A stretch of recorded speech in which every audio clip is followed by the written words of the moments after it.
नमस्कार। आज हम ट्रेडिंग की दुनिया में एक अहम पैटर्न को समझने की कोशिश करेंगे। जी हां, बात हो रही है बुलिश इंगल्फिंग पैटर्न की। सुना है ट्रेडर्स इसे ट्रेंड रिवर्सल मतलब बाजार के रुख में बदलाव का एक संकेत मानते हैं। हमारे पास इससे जुड़ी कुछ जानकारी है, तो चलिए आज इसी पर थोड़ी गहराई से बात करते हैं। समझते हैं ये है क्या, चार्ट पर कैसा दिखता है और कैसे इस्तेमाल होता है, और हाँ, इसमें सावधानियां क्या हैं। तो सबसे पहले ये बुलिश इंगल्फिंग पैटर्न आखिर होता क्या है, दिखता कैसा है ये? हाँ, देखिए ये दो कैंडल स्टिक्स से बनता है।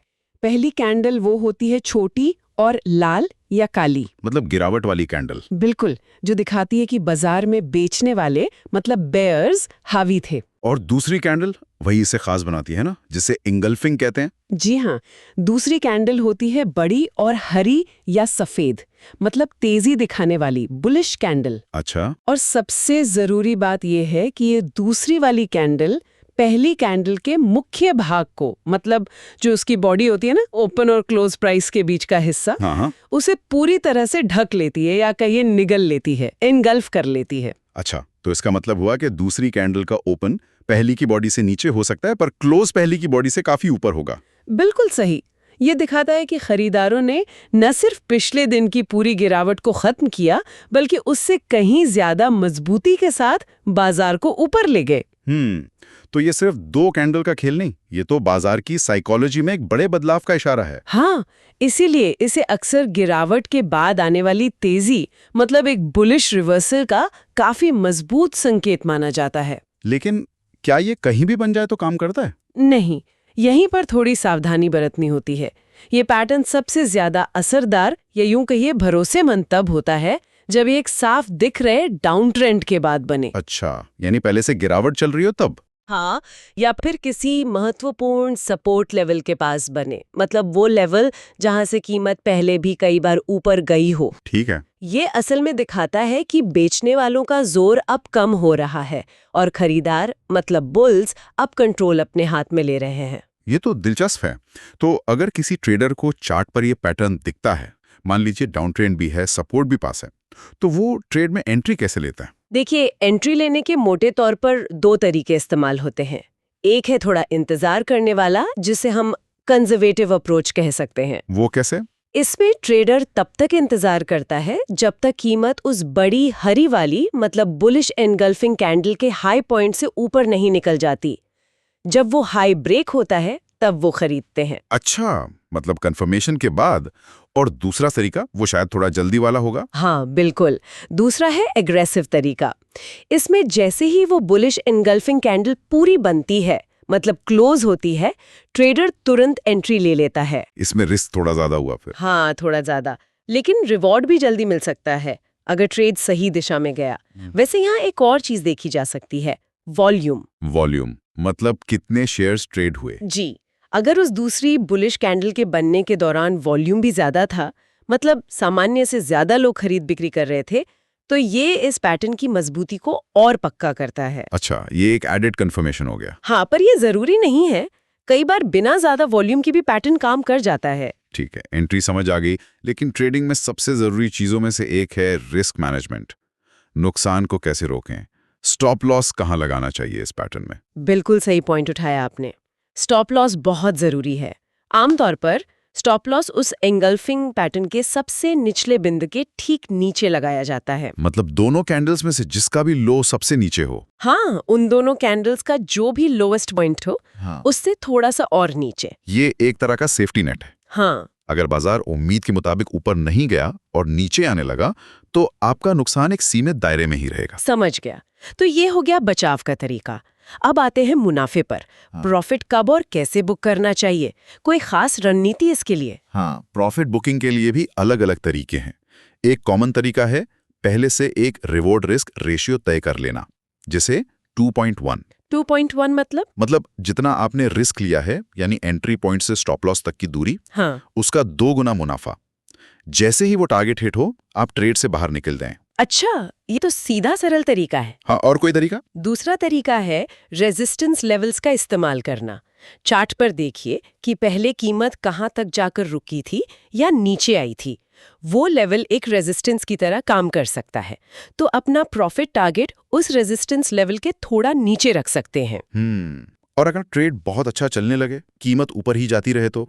हाँ, ऐसा भी होता है। उस स्थिति में आप ट्रेलिंग स्टॉप लॉस का इस्तेमाल कर सकते हैं। ट्रेलिंग स्टॉप लॉस वो क्या होता है? इसमें आप अपना स्टॉप लॉस कीमत के साथ साथ ऊपर खिसकाते जाते हैं। मान लीजिए कीमत 10 पॉइंट ऊपर गई तो आप अपना स्टॉप लॉस भी शायद 5 या 7 पॉइंट ऊपर ले आए। इससे आपका कुछ मुनाफा लॉक हो जाता है और अगर ट्रेंड मजबूत है तो आप उसमें बने रहकर और ज्यादा मुनाफा कमा सकते हैं। ये तो काफी स्मार्ट तरीका है प्रॉफिट को प्रोटेक्ट करने का। लेकिन एक सवाल मन में आ रहा है, क्या ये बुलिश इंगल्फिंग पैटर्न हमेशा, मतलब हर बार काम करता है या कभी-कभी धोखा भी दे जाता है? बहुत अच्छा सवाल है और इसका जवाब है नहीं। कोई भी टेक्निकल पैटर्न 100% गारंटी नहीं देता। बुलिश एंगल्फिंग पैटर्न भी कभी-कभी फेल हो सकता है, मतलब गलत संकेत दे सकता है।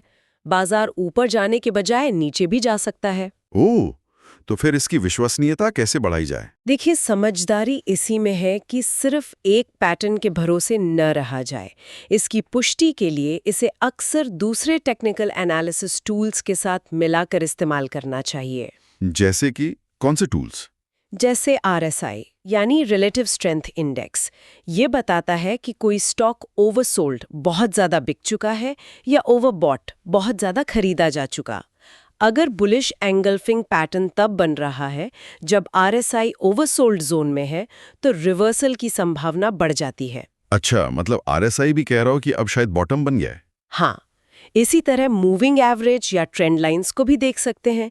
अगर पैटर्न किसी अहम मूविंग एवरेज सपोर्ट पर बन रहा है या किसी पुरानी ट्रेंड लाइन के पास बन रहा है तो वो भी एक तरह का कंफर्मेशन होता है। और क्या टाइम फ्रेम का भी कोई रोल है? मतलब 5 मिनट के चार्ट पर यह पैटर्न ज्यादा भरोसेमंद है या डेली चार्ट पर? आमतौर पर माना जाता है कि बड़े टाइम फ्रेम पर बने पैटर्न्स ज्यादा विश्वसनीय होते हैं। बड़े टाइम फ्रेम मतलब डेली, वीकली? ये संकेत मिलने की संभावना थोड़ी ज्यादा रहती है। ऐसा क्यों? क्योंकि बड़े टाइम फ्रेम में ज्यादा डेटा होता है, वो बाजार के एक लंबे समय के सेंटिमेंट को दिखाता है। छोटे मोटे उतार चढ़ाव उसमें फिल्टर हो जाते हैं। ठीक है, ये बात ध्यान रखने वाली है। अच्छा, क्या हम इसे एक छोटे से उदाहरण से समझ सकते हैं? मान लीजिए कोई स्टॉक है। हाँ बिल्कुल। मान लीजिए एक स्टॉक लगातार गिर रहा है। पहले दिन सोमवार को वो 50 रुपए पर खुला और गिरकर 48 रुपए पर बंद हुआ, तो ये एक छोटी लाल कैंडल बन गई। ठीक है। अब अगले दिन मंगलवार को वो और नीचे खुला, मान लीजिए 47 रुपए पर, लेकिन फिर दिन के दौरान खरीदार बहुत एक्टिव हुए और उन्होंने कीमत को ऊपर खींचा और वो बंद हुआ 52 रुपए पर। ओह, तो ये एक बड़ी हरी कैंडल बन गई जिसने सोमवार की पूरी लाल कैंडल को ढक लिया। जी हाँ, बिल्कुल। मंगलवार की हरी कैंडल 47 रुपए पर खुली और 52 रुपए पर बंद हुई, जबकि सोमवार की लाल कैंडल 50 रुपए से 48 के बीच थी। तो मंगलवार की बॉडी ने सोमवार की बॉडी को पूरी तरह से एंगल्फ कर लिया। तो ये हो गया एक क्लासिक बुलिश इनगल्फिंग पैटर्न का उदाहरण। एकदम सही। ये दिखा रहा है कि गिरावट के बाद सेंटिमेंट बदला है और खरीदारों ने मजबूती से वापसी की है। तो कुल मिलाकर अगर हम इसे समेटें तो बुलिश इनगल्फिंग पैटर्न बाजार में गिरावट के बाद खरीदारी का संभावित मौके पहचानने का एक तरीका है। ये 2 कैंडल का विजुअल सिग्नल है। हाँ, जो बताता है कि शायद बाजार का मूड बदल रहा है, बेचने वालों की जगह खरीदार ले रहे हैं। लेकिन जैसा हमने बात की, इसे आंख बंद करके फॉलो नहीं करना है। इसे दूसरे संकेतों के साथ कंफर्म करना और सही कॉन्टेक्स्ट में देखना जरूरी है। मतलब डाउन ट्रेंड में हो, सपोर्ट के पास हो वगैरह। बिल्कुल, ये ट्रेडर्स के टूल बॉक्स का एक उपयोगी औजार हो सकता है, लेकिन इसे हमेशा एक व्यापक बाजार विश्लेषण और सबसे जरूरी एक मजबूत रिस्क मैनेजमेंट रणनीति के साथ ही इस्तेमाल करना चाहिए। ये कोई जादू की छड़ी नहीं है। सही कहा, रिस्क मैनेजमेंट सबसे ऊपर। और यहाँ एक विचार करने लायक बात ये भी उठती है कि क्या इस पैटर्न की जो इफेक्टिवनेस है, मतलब इसकी सफलता दर, वो अलग-अलग तरह के बाजारों में, जैसे स्टॉक्स हो गए या फॉरेक्स या कमोडिटीज, क्या इनमें अलग-अलग होती है? ये शायद आगे और रिसर्च का विषय हो सकता है। ये वाकई सोचने वाली बात है। क्या अलग एसेट क्लास का बर्ताव इस पैटर्न के प्रति अलग होता है? चलिए इसे भविष्य की चर्चा के लिए रखते हैं।